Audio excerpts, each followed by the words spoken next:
जय जगन्नाथ सांग माने कुनी बाबू किंगडम यूट्यूब चैनल को आपण मानक स्वागत। आज आम बिना मैदा एवं बिना ओवन ने पैन पिज्जा प्रस्तुत करवा से भी घरे थिबा अट्टारे। वीडियोटी पसंद हेले आपण लाइक शेयर एवं सब्सक्राइब करने को जमार भूलें। प्रथमे 4 ରୁ 5 चामच उषुम पानी रे 1 चामच ईस्ट एवं 1 चामच चीनी पकाई यह गोलाई 5 मिनिट फर्मेंट होगा छाड़ीदबा। यापर एक पात्र रे आमर जी दरकार से अटा एवं अल्प लुण नहीं यह भलसे गोलैदबा। यापर 1 चामच चीनी पकाई आउ थे भलसे गोलैदबा। यापर जो फर्मेंट होता ईस्ट को या देहरे पकाई भलसे एक डो बनईदबा।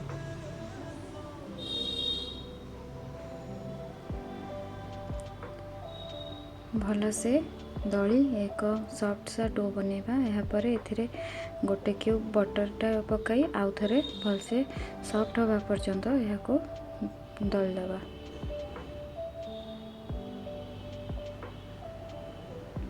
यहाँ पर 1 चामच ऑलिव ऑयल पकाई आउ थे यह मिसाई दबा ये डोरे।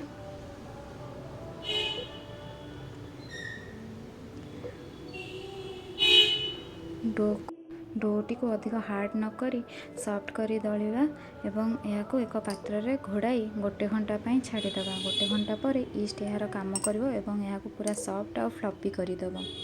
जेपर्यंत डोटी आमर सॉफ्ट होगापाई रही आमे चलतु जीवा एक गोटे पियाज अल्प बॉइल्ड मक्का आउ गोटे कैप्सिकम मुझे आपड़ चाहिए पनीर नहीं पारे मशरूम भी यूज करें। तेरे यहाँ को मु काटिकी भलसे रखीदे। देखु यहीपरि भाव आम परिवा सब काटी नवा। एबे एक कड़ाई रे किछि तेल गरम करी आमे ए पियाज और कैप्सिकम को अल्प भाजी नेबा जहाँ फल कि यार कंचापण दूर हो। आपण चाहिए भी कंचा नहीं पारे यहीपरि भाव नहीं पारे। एबे यह भलसे सौदे करी अल्प लुण पकाई भलसे सौदे करदबा।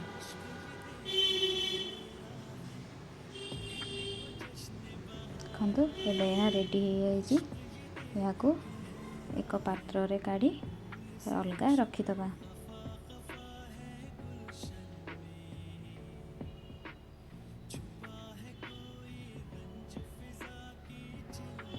गैस रो फ्लेम को ऑफ करदबा।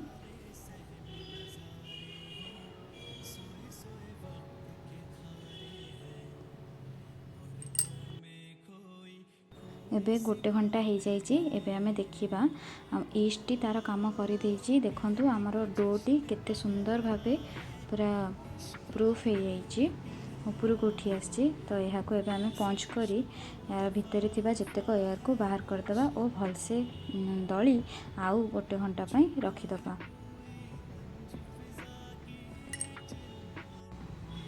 पिज्जा रे दबापाई आमर सब जिनस रेडी हो। आमे पिज्जा रे मोज़रेला चीज व्यवहार करबा। एबे आमे देखिबा कि ए डो को आमे जो आउ घंटे पई छाड़थिले यह पुन थरे सॉफ्ट है फुली ऊपर को उठी आसी। आकु गोटे प्लेन थालिया को बाहर करी भलसे दली सॉफ्ट सा डो बनई पुन थरे रेस्ट रे छाड़ीदबा। एबे 5 मिनिट पर ए डो को पुन थरे बाहर करी गोटे प्लेन पात्र को आमे कौन करबा ना छुरी रे काटी 2टी इक्वल डो बनैबा।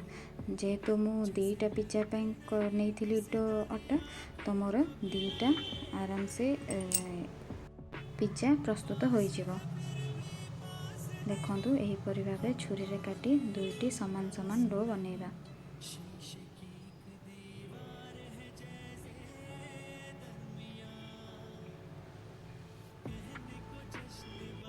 एबे यही अटा डो को आमे हाथ रे हो किंबा रुटी भली हो को बेली दे पारिबा। देखंतु ए अटा डोटी बहुत सॉफ्ट हेची आ स्पंजी मध्य हेची।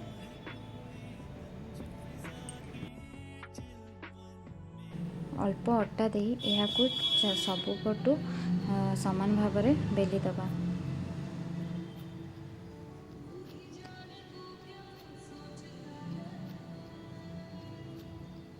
एबे या एक प्री हिटेड पैन रे बहुत कम 2 पटु भलसे सेकी नवा।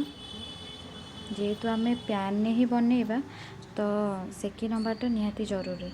यहीपर भाव ऊपर किसी ऑलिव ऑयल देदबा जहाँफल कि तार क्रिस्पीनेसटा रहिबो। एबे पिज्जा सॉस दे ऊपर ताको भलसे चारिपट को स्प्रेड करदबा। यहाँ ऊपर एबे आम प्रस्तुत करिथिबा हमर कैप्सिकम पियाज कॉर्न ये सब देदबा विथ मोज़रेला चीज। प्रथमे मोज़रेला चीज किछि दबा बेस रे।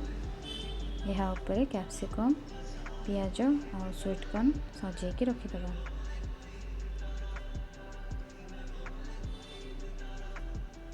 टमाटो भी नहीं हबो एथिरे।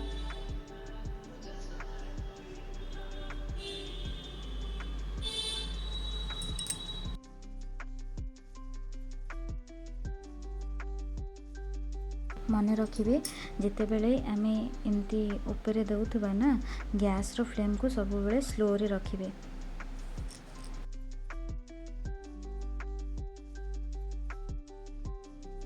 आपण जेकोसी वेजिटेबल चाहिए या ऊपर दे पारे। मु बहुत सारा मोज़रेला चीज देछि ताकि से पिज्जा रे से चीजी इफेक्टटा आसी पारिबो। एबे किछि एबे ए पिज्जा ऊपर 1 चामच चिली फ्लेक्स और 1 चामच ऑरिगानो पकाई या 15 मिनट पर घोड़ाई छाड़ीदबा। आप देखिपे 15 मिनट पर आम पैन पिज्जा प्रस्तुत हो जाइए। एबे यहाँ को एक पात्र रे काढ़ी आम यहाँ को काटी नबा पिज्जा शेप रे। आम घरे थिबा जिनस एते सुंदर पिज्जाटे बने प्रस्तुत कर देइछंती ता भी एते चीजी और क्रिस्पी। पिज्जाटी देखिबा संगे संगे टेस्ट मध्य बहुत सुंदर होइछि। आपण देखि पारथिबे केते सुंदर चीजफुल आसुछि। आपण मानकु जदि वीडियोटी पसंद आसे तेबे कमेंट करी निश्चिंत जणाइबे।